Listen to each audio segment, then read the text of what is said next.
Hey guys, welcome to the Taekwondo podcast. Today's episode, we have Stephen Lambdin, 2016 Olympian. So we're very excited to have him on the show. Let's hear what you have to say.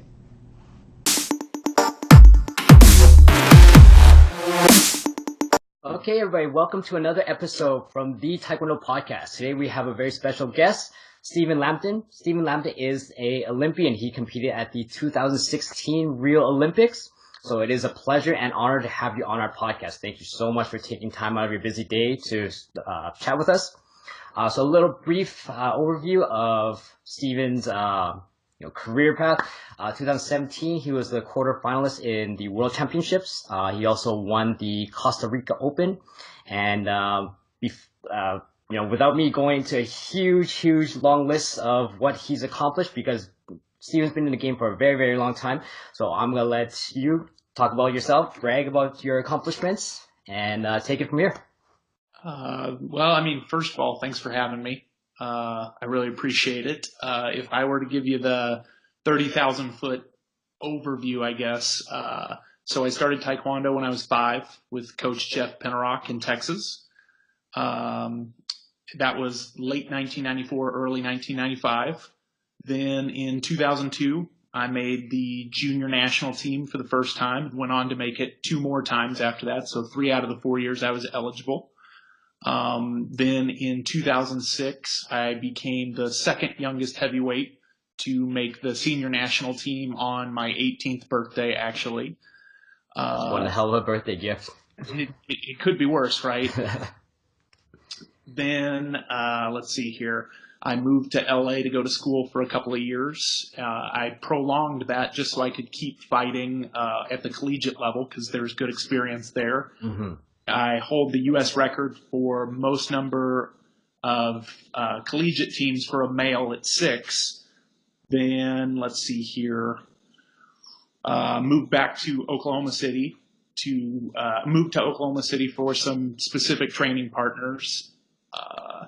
In Oklahoma City is where I actually qualified for the Olympics, which to top my 18th birthday, I qualified for the Olympics literally on my 28th birthday.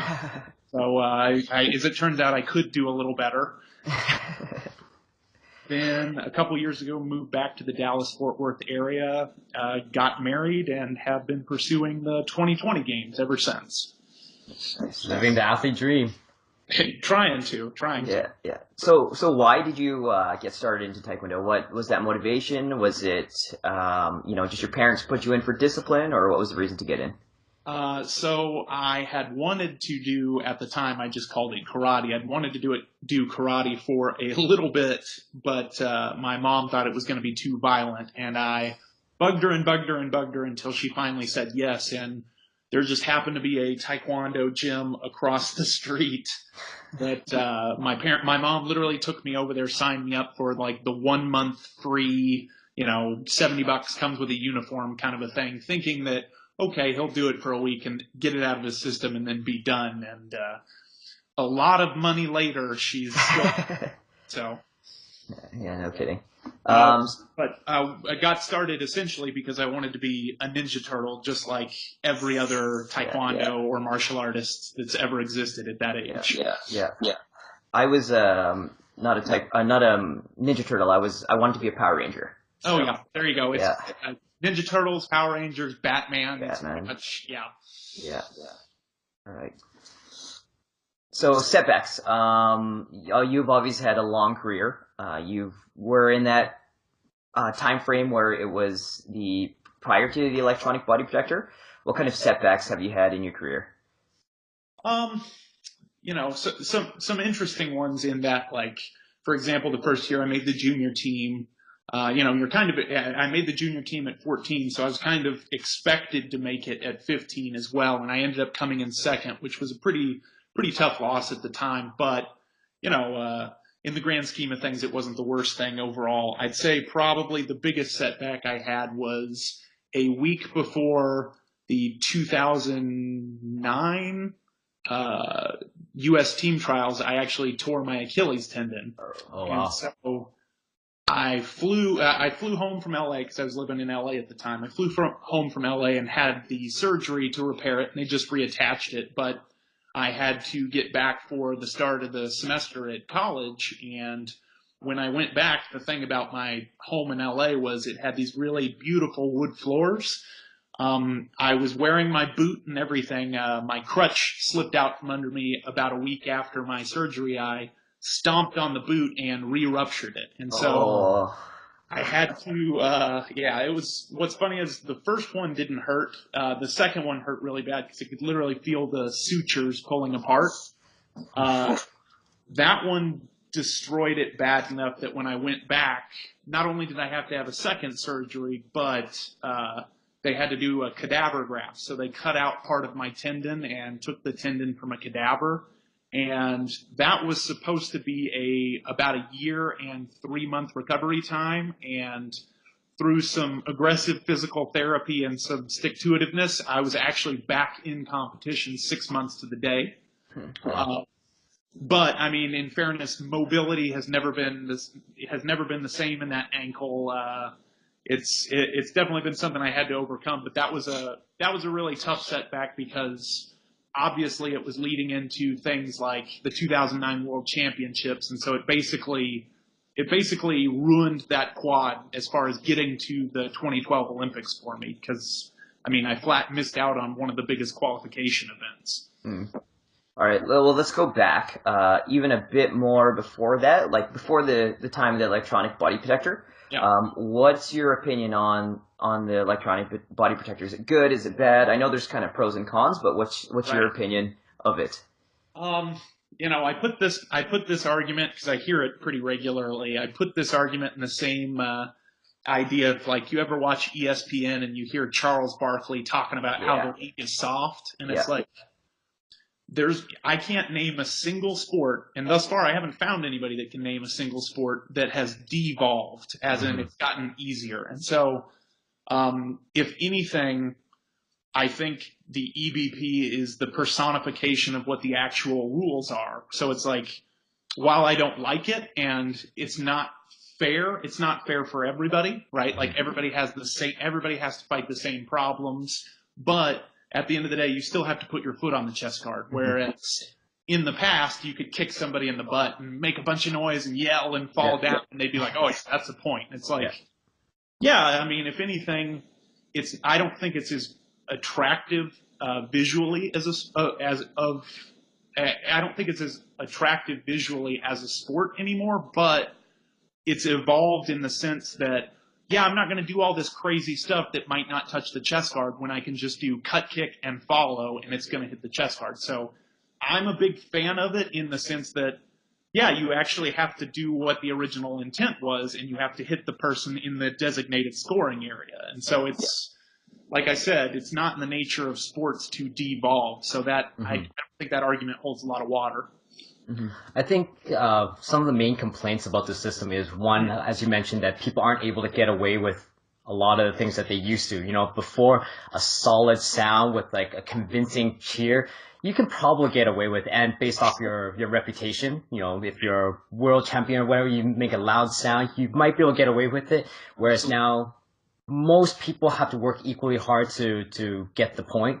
For sure. And from a spectator's perspective, I would agree that it's in a sense slightly less entertaining, but regardless, you know, it's for the athletes. Right. At the end of the day, the sport is not for the spectators. We are just appreciating the hard work that you guys put in. So it shouldn't take away from what you guys do. You guys still have to put in the hard work. You guys still have to fight strategically and give it everything you got. So, I mean, it's evolution, and you're either with it or against it. But if you choose to be with the sport and follow along with the sport, then it's in everybody's best interest to accept it and try your best to work with the system that we have. Yep, for sure. A man after my own heart. I couldn't say it better. Let's talk about pre-electronic body protector. You work with the juice compound. You do a lot of your work around your strength and conditioning. What did your training regimen look like prior to the juice compound? And I guess when did you really start working with them? Oh, sorry. Before I cut you off here. Yep. let's talk about what the juice compound is, because I used to be in Taekwondo, and then I moved into powerlifting and strength and conditioning. Right. So for strength sports, juice can mean a lot of different things and can be a very touchy subject. Right. And we know that Taekwondo is a drug tested sport. So let's talk a little bit more. What is the juice compound? So the juice compound was founded by a former U.S. national team member and world medalist named Tim Thackeray. Tim was Tim was my mentor growing up, because I made the senior team the first time when he was kind of not on the way out, but it was the getting towards the end of his career. So he kind of took me under his wing to teach me, like, oh, no, do it like this. And so back in 2008 or 2009, I was kind of guessing on my strength and conditioning protocol because I didn't know any better. I didn't go to school for it. I was definitely doing more of like, okay, yeah, this is trendy, or, this looks hard, I should be doing that. And I reached out to Tim, who has his master's in, sports physiology and stuff like, so somebody that actually knows about it. And he basically told me, he was like, yeah, look, like, you'll get better. You're not going to get as good as you should, because you're, not following a good fundamental strength and conditioning program. And he goes, look, I'll tell you what, let me set this up for you. And so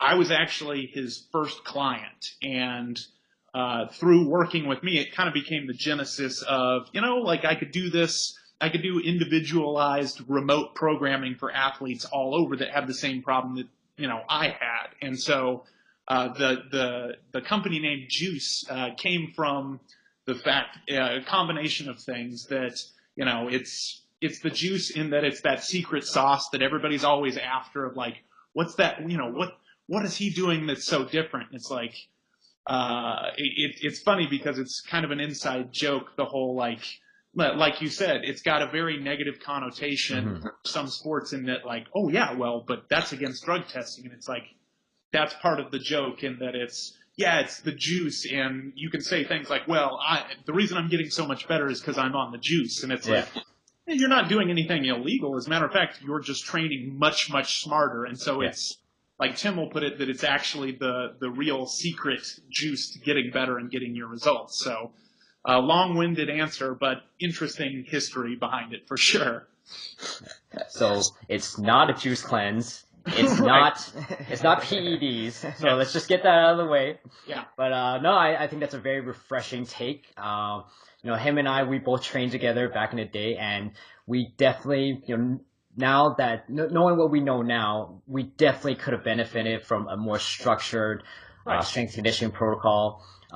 Like off season versus like preseason wise, proper periodized programming that could have greatly helped us, more efficient training. Whereas we did exactly like you said, our coach was kind of along the same fence. This is cool. This is hot. Hey, let's do 10 reps with your 1 rep max. Let's do that. I'm like, oh, okay, sure. Yes, coach. And, it was like a Rocky movie. Yeah. The closer you were to Rocky, the better it was. Well, but honestly, and that's Taekwondo's biggest problem in a nutshell, right? We're stuck in this weird dichotomy of, we can't decide if we're a martial art or if we're a sport. And it's like, at the end of the day, whether it's kicking or whether it's doing an Olympic lift, like, you should be able to go, okay, what's the targeted energy system here? Like, am I training CP? And what's funny is, to this day, I still catch a lot of flack on the national team because I ask that very question of, we'll start to do something and I'll say, what energy system are we trying to train here? And I get first of all, I never get an answer, I should establish. And then second of all, it's usually like, well, we're going to go a minute on, 15 seconds off, and we're going to do 25 rounds. And it's like, I don't know who you think that's going to do anything. Like, you can't introduce that much acid into your system every day. And I mean, it's why, for example, some of the most elite teams in the world have such a massive turnaround on their team, because it's like they have no scientific basis in what they're doing in their training, and they blow their knee out because they're overtrained. And Yet I'm the crazy one. So Yeah, Exactly. I think that with the guys that are making the rules too, they have.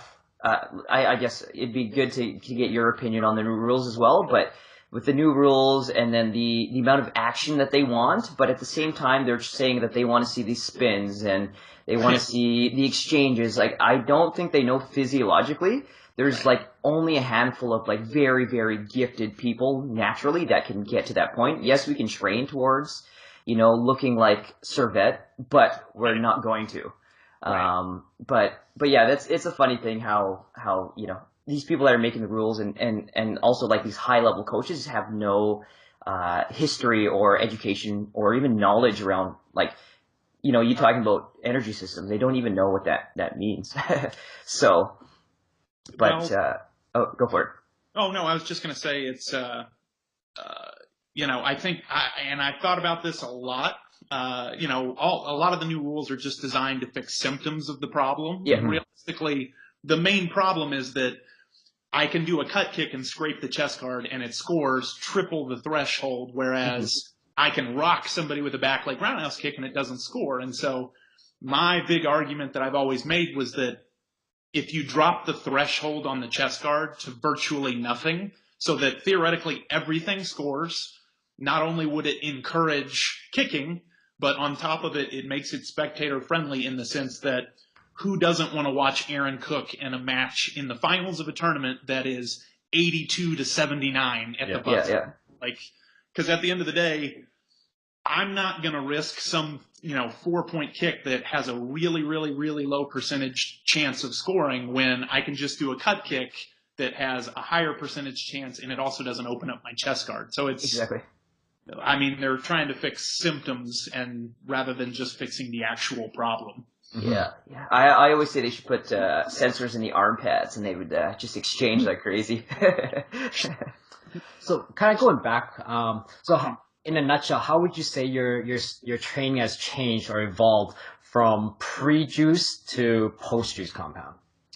Well, like I said, pre-juice, there was a lot of guesswork involved. One of the best things about working so closely with Tim is not only does he give you an individualized program, but he also teaches you why you're doing what you're doing.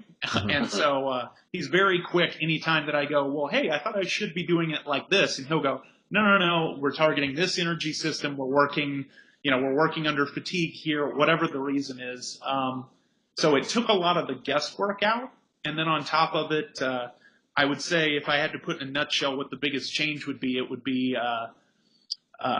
hyper-focused effort. So like one of the things that I'll go over at seminars that he does too is it's like if being a world champion means you need to be really good at cut kick and really good at blocking, why are you working running, jump, dive roll, breaking boards? And he's like, realistically, if you're kicking for more than an hour, you're probably doing something wrong because at the end of the day, an hour of hyper-focused effort is going to take out even the most elite athletes. So if anything, it's increased my longevity because I don't spend 3 hours in the gym where realistically I'm only doing 45 minutes of work, but I stop and I talk to my buddy for 10 minutes and then I do this and then I check my phone and it's like, no, I get to the gym. The second my feet touch the mats, it's like, okay, we're at work. So like, let's get as much work as we can in an hour and then we're done.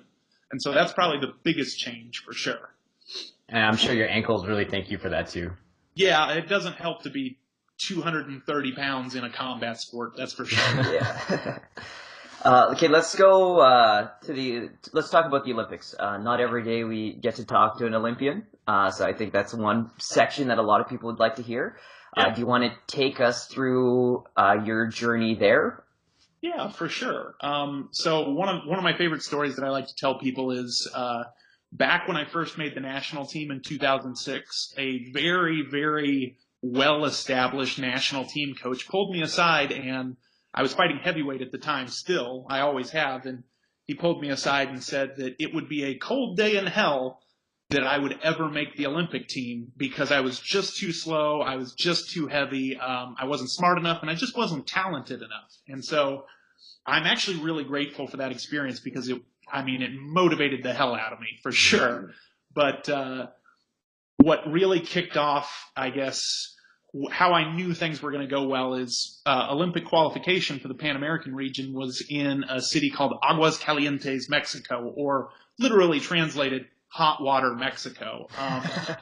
The day before my 28th birthday and the day before Olympic qualification, for the first time in it was like 37 years, it snowed in Aguas Calientes, Mexico. And so right there, I knew, like, big man upstairs is telling me that, hey, yeah, the person that told you it's going to be a cold day in hell before you qualify for the Olympics. It's literally, yeah, exactly. And so that definitely kicked it off. The interesting thing about the Olympics that most people don't realize is it's like the second you qualify to the second you compete, it's like not only is it constantly increasing pressure because it's constantly getting closer and closer to competition day, but on top of it, it's like more and more media exposure, more and more people, for lack of a better way to put it, want a piece of you in the sense that, oh, you know, you can really help our brand. And so, you know, if it was a more popular sport like swimming or something like that, I mean, I would have been swimming in a multi-million-dollar contract kind of a thing. Whereas Taekwondo, it was, yeah, we'd love to have you fly out to Chicago and be on the morning show. And it's like, okay, cool. Like, you know, how do we go about this? And they're like, just book your flight. And it's like, buddy, like, I don't think you realize Taekwondo is a poor sport. Like, I don't have the money to make that happen. And so, that really kicked off me doing seminars and stuff just to make ends meet to just get to the Olympics. And so you know, once I finally got to the Olympics, you know, beforehand the media was portraying Brazil like it was a war zone. Like, oh my gosh, like, I can't believe they're going to have the Olympics there. It's so dirty. There's all these gang fights. And it's like every single Olympics, like Beijing, it was the pollution. Yeah, Beijing, I remember it was huge. There was a lot of controversy about the air quality. Oh yeah, and London, it was like really bad traffic. Brazil, it was, you know, it was water pollution and the gang issues. And so, like, everybody was a little bit nervous going into it, but like once we landed in Brazil, the people were nice. It was beautiful. I mean, I didn't have a single problem while I was there, and I was taking taxis everywhere. I mean, it just, I tell people, you know, there's a lot of things in life that you go into hoping they're as good as you've always thought they were. The Olympics is definitely one of those things. It was absolutely everything I could hope it would be, because it was like, you know, my favorite parts were the little things. Like, for example, our Team USA jacket. What most people don't know is if you open it up on the inside, it says, you know, it's a Nike jacket. On the inside, it has the Team USA logo, and it says, "Out of many, you're the one." And it's like, that's awesome. Everybody sees the cool stuff like opening ceremonies, which was mind blowing, but it's like, it's the little things like that nobody knows about, that it's like, that's one of those stupid stories that when I'm 80 years old, I'm going to be like, yeah, but there was this really cool jacket that they did this thing on. And so, I mean, that's definitely the best part of the Olympics for sure. I think you touched on a really, really important topic there, kind of going back and about making ends meet. I think a lot of people don't realize that as a professional athlete, people don't realize that it's not necessarily as glamorous as what you would see in, you know, like boxing or or UFC. You know, people do need to sustain some sort of income for your travels and competition and whatnot. And I think a lot of people just get caught up like, all I'm going to do is just train. I'm not going to do anything else. I'm not going to do school. I'm not going to work. I'm going to dedicate everything to training. I'm like, well, good luck flying to wherever you need to go. Yeah. Or hitchhike. Yeah. Well, I mean, it's, you know, I'll without fail get the person that does well, you know, I could have made it to the Olympics, but it was super political. And it's like, yeah, it's political for everybody. Or, oh, it's really expensive. Oh, that's crazy. I didn't realize I was funded by a trust fund. And it's like, I don't think people realize, like, first of all, I love doing seminars because not only do I like teaching, but on top of it, when I teach a concept, I know it way better myself. So it's just improving my game too. But it's like, I do that to make ends meet. And it's like, at the end of the day, I tell people you're never going to be successful until it's quote unquote gun to your head important. And by that, I mean, like, what I'll tell people at seminars is, okay, what's your goal? And without fail, little Johnny or somebody will be like, I want to win nationals next year. And so I'll go, okay, if I put a gun to your head and I said, if you don't win nationals, I'm going to shoot you. How hard are you going to train? And he's like, oh, I'm going to go incredibly hard, because it's life or death at this point. And I go, okay, well, until that goal is life or death important, you're just going to keep coming up with excuses like things like, oh, it's really expensive. It's like, yeah, it's expensive for everybody, but if it's important enough, you're going to make it happen. Absolutely. So the Olympic experience, when you really look at like the competition alone is very similar to what you would see at a Grand Prix. Same guys, same sport, same set of rules. Obviously structured a little bit differently with the the lights of the Olympics. Yep. But would you just say that's like the biggest change or the biggest difference that added pressure is just the lights of the Olympics? I think the only sense in how it's added pressure is the fact that it's once every 4 years. Like, that's the big thing, right? And on top of it, just based on the qualification system, the fact that you can only have one person per country in the division, there's pressure in the sense that it's so hard to get to. But honestly, as far as the level of competition, like, World Championships is harder because at the end of the day, you can have 6 fights and walk away losing in quarterfinals, whereas the Olympics, like, you sneak through one match, like you have an upset, and then all of a sudden in the second match, like, for all you know, the person just has kind of an off day, then all of a sudden you're in semifinals, and it's like, the Olympics, unfortunately, even though it's under the closest scrutiny through a microscope, it's like, it's not the best competition because at the end of the day, like the Grand Prix final is theoretically top 16 athletes in the division. The Olympics is 16 athletes. And so it's like you might have somebody qualify through the Oceania qualifier that has never even won an Open. And so it's like, it's weird because there's this crazy pressure of I'm not going to have another shot at this for another 4 years if I get another shot. But at the same time, oh, I'm fighting somebody from some country that I've never heard of, that I've never seen at a tournament, and all right, like, cool, I'll take that opening match at the Olympics. And so there's a little bit of a pressure off in that situation, and the fact that the really good people, you already know who's going to be there. You know your draw well in advance. There's nothing really out of left field in that respect. So it's honestly a lot of times, well, World Championships is definitely harder, and a lot of times Grand Prix are harder. I mean, it's just the nature of the qualification system for the Olympics. So now that you've completed the Olympics, how would you say that the actual experience differs from what you had originally anticipated leading up to the Olympics? I think I, like most people, had this vision in my head that it was like, ever since I was a little kid, you'd do when I make the Olympics, I'm going to be so good at this and I'm going to be good at that. And it's like, what most people don't realize is, like, I've known plenty of athletes that are amazing, better athletes than me that didn't get their shot at the Olympics. And so it's like, being an Olympian is much more about the day-to-day process. Like, qualifying for the Olympics, the first 10 minutes after that was like, amazing, but it was like the second that 10 minutes was done, it was like, oh, it wasn't the transformative experience that I expected. You expect the bell to go off and it's like music starts playing, credits roll, kind of a thing. And It's like, this is not how it happens at all. And so it's my only real disappointment about the Olympics is that I left after competing not having like really enjoyed the actual competition part of it. Like, I enjoyed everything else, but I was so hyper focused that at no point did I like stop and go like, oh man, this is pretty crazy. Like, cause I just had horse blinders on, so to speak. But it's one of those things. It kind of gives you this insatiable taste of like, oh man, like I can't wait for 4 years to count down so I can go back and do it again. And oh, I would do this different. I would do that different. Like I said earlier, it's one of the few experiences in life that I tell people it's exactly as good as you think it is.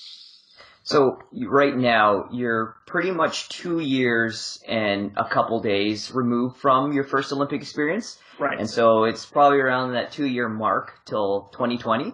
Yep. How do you feel, or how are you mentally compared to 2 years prior to Rio Olympics? Do you feel more prepared? Do you kind of know what to expect, or is it still up in the air as it was, 4 years ago? I tell people the Olympics is a lottery ticket in that you can prepare your whole life. You can be the best person in the world, and for one reason or another, you don't get to go to the Olympics. So there's never a time that I've been like, oh yeah, it's for sure going to happen. But the one experience that I have that I didn't have 2 years before, that I have 2 years now, that gives me a massive advantage over the field of competition is that it's possible. Like it's tangible. I've had it. I know what it's like. And so in knowing that it's quote unquote possible, it makes it seem psychologically like a smaller mountain to climb. Whereas it's like the first time you do anything, you qualify for a team trials and there's a little bit of I don't know that I can make this happen. And it's like the second you do it and the second you actually accomplish it, it's like, oh, well, that wasn't as bad as I expected it to be. And so I think probably my biggest advantage over any of my competition is the fact that, okay, yeah, it's possible. It's doable. I did it once. I can do it again. I know I'm better than I was. And so now it's just building on that mentality of living, acting, and expecting the results that I trained for. Mm-hmm.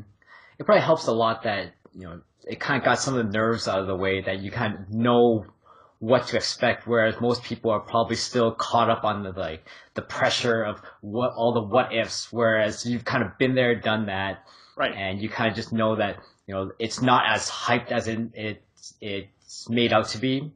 Right. Kind of just trusting the process will kind of get you there, as long as you just focus on the actual process and the journey to actually get there. Oh, absolutely. It's what's funny about it is my coach, my sports psychologist, and I have a joke that it's like, my favorite thing in the universe at a tournament is when somebody runs up and they go, oh my gosh, the mats are really slippery. It's like, I want as much chaos in the tournament as possible because, chaos is just adversity disguised as a negative thing. And it's like, the more craziness we can throw into a tournament, the better I'm going to do against my competition, because not only do I have more experience dealing with a wide variety of just crazy things happening at tournaments, I know I'm going to handle that better than whoever I'm stepping in the ring against. And so it's like, yeah, make the ring slippery. Make us fight at 2:00 in the morning. Make us fight 6-minute rounds. Like, all right, yeah, great. Just keep piling it on, because it's one of those, if you approach it if you approach your nerves like, it's the best way to put it that I've ever heard was like your nerves are the waves in an ocean. Like, there's going to be the highs, there's going to be the lows, but like, at the end of the day, you're the ocean. You can just ride it out, so to speak. So it's like, the more chaos, the better. That's awesome. Were you always like that, or was that just yourself that's kind of improved over the years? Or obviously you said you've worked with a sports psychologist. Can you let us know like the benefits and how much that has changed in like your last couple of years of competing?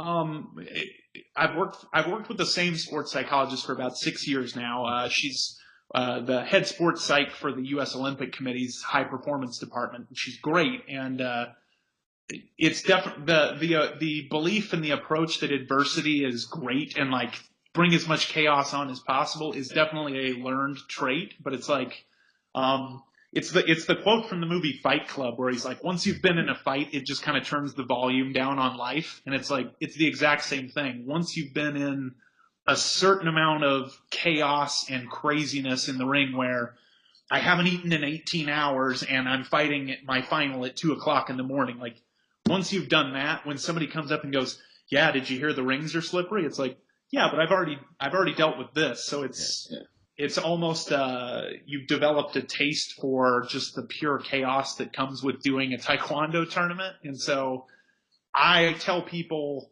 I've known a couple of very, very, very successful Taekwondo athletes that were by far not the best physically, but were mentally just iron. And it's like, I tell people all the time, like, I would suggest kicking once a week less and using that time to work on mental training, because you can be an athletic specimen, but if you're a train wreck mentally, like, you're going to stop. Whereas the vice versa is true. You can be iron mentally and not be terribly great at Taekwondo. And at the end of the day, I've seen people win world championships without scoring a point. So it's like the mental side of the game is by far the most important thing you can work on. All right. So future, what does your future look like? I know there's a lot of Grand Prix coming up, a lot of competitions. Right. What does your next couple of months look like? Next couple months are the brutal ones. So in 3 weeks, I leave for Taipei for Grand Prix 3. 4 weeks after Taipei is the Manchester Grand Prix for Grand Prix 4. About a month after that is the Grand Prix final in Dubai. And then 2.5 weeks, that's going to be the bad turnaround. 2.5 weeks, after that, I have to go to China for the Grand Slam final. So it's about to I'm about to have to be really good at sleeping on airplanes. Yeah. It sounds like the suitcase life there. Pretty much. I tell people it's Kardashian problems and that they're not real problems. Yeah. It's saying, oh, I keep getting tickets because my Ferrari is too fast. Yeah. And it's like, I wouldn't, it's one of those things. I don't like being away from my wife. I don't like being away from home, but at the same time, I wouldn't trade positions with anybody to change it. So. Good stuff. And, so do you want to let everyone know about some seminars that you're running in the future? Yeah, for sure. Obviously the best way to find out about where I'm going to be is on either my Instagram or my Facebook page. At this point, I've got quite a few lined up. Unfortunately, I don't have the exact dates in my head. The one that I know off the top of my head, September 8th in Elgin, Texas, right outside of Austin. I've got one coming up in Minnesota. I mean, I'm basically all over the country doing these seminars. 2 weeks after Taipei, I'm going to be doing one in Hawaii. So if people are interested in going to one of my seminars, I guarantee you there is one in proximity. Just check out my Instagram and you'll find one of them, I'm sure. And where can they find you on Instagram? What's your handle? Fortunately, there's not a lot of Stephen Lambdin, so whether it's Twitter, Facebook, Snapchat, or Instagram, it's all at Stephen Lambdin. Perfect. Nice and easy. Yeah, we'll make sure to post it on our description of our podcast as well as the YouTube videos. Hopefully that helps out. Yeah, I appreciate it.